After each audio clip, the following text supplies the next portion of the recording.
Mon nom c'est César Cubillan. Je suis artiste interactif.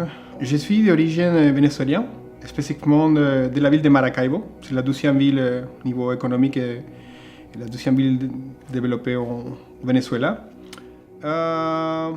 Moi, j'ai fait toutes mes études d'art classique là-bas, plus un bac en infographie multimédia.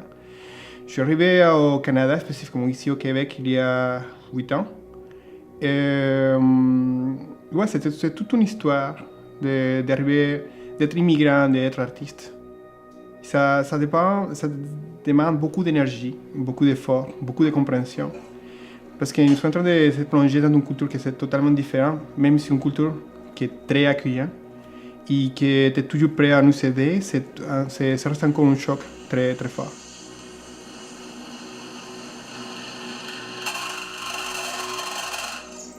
La situation, pas la société, mais la situation d'être immigrant, ça te remet dans un conflit interne. Qu'est-ce que tu es, qu'est-ce que tu étais, qu'est-ce que tu voudrais faire. Donc, c'est un peu d'incertitude quand tu arrives ici parce que c'est beaucoup d'informations. L'effet d'une langue différente, ton cerveau est vraiment surchargé. Il a comme des breakdowns parfois. Donc, le défi plus grand, c'est rentrer dans le système. Et percer sa barrière c'est invisible qu'elle a et pour arriver à trouver les outils pour se développer à l'intérieur du marché. Et ça demande aussi beaucoup d'efforts et de discipline interne à l'intérieur pour se garder debout quand on se trouve avec des sortes de limitations, des clichés sociaux qui vont nous stigmatiser en face de tout ce qui reste de toute la société comme telle. Mais après 8 ans ici, tu te sens part de la société. Tu dis, c'est chez moi. Donc, tu es un pays d'origine, mais chez moi, c'est ici, Montréal, Québec, Canada.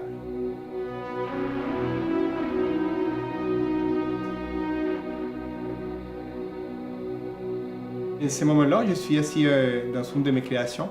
C'était une sculpture, une installation que j'ai créée pour l'exposition de Art Souterrain 2015. Donc, le thème de Art Souterrain cette année, c'était toute la surveillance, comment la surveillance et le nouveau système de violence changeait notre façon de réagir par rapport à les autres.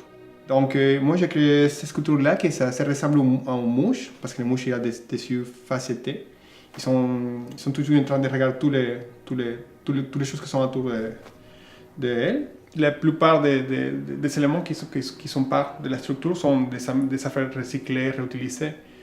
C'est vraiment chouette de partager avec les gens cette expérience-là. C'est vraiment très enrichissant.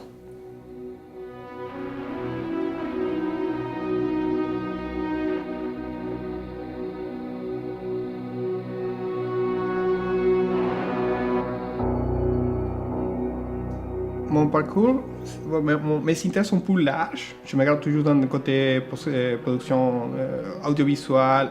J'aime beaucoup toucher tous les côtés vidéo, 3D et des installations interactives.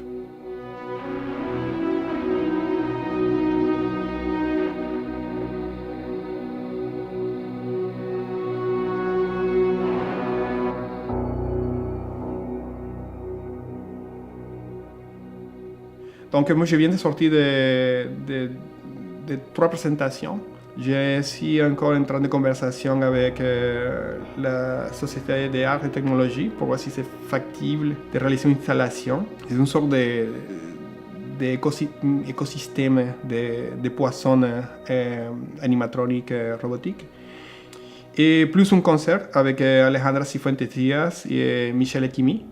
C'était un concert de musique classique avec une chanteuse d'opéra et j'ai fait un robe interactif qui changeait de couleur selon la tonalité et le volume de la voix de la chanteuse.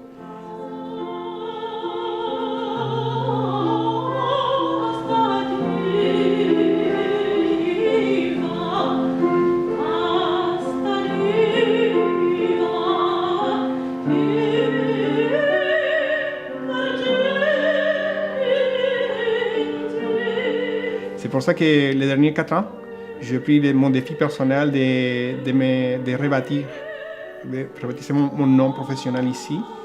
Et donc, les derniers 4 ans, j'ai arrivé à avoir à peu près 12 expositions.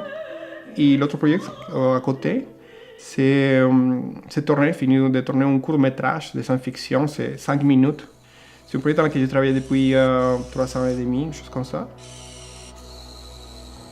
Bon, ça, c'est un rover, c'est une voiture d'exploration. C'est plus un prototype pour explorer les possibilités. Donc, c'est contrôlé avec une manette de PlayStation. Okay? C'est tout wireless. Donc, l'idée, c'était de faire un personnage humanisé.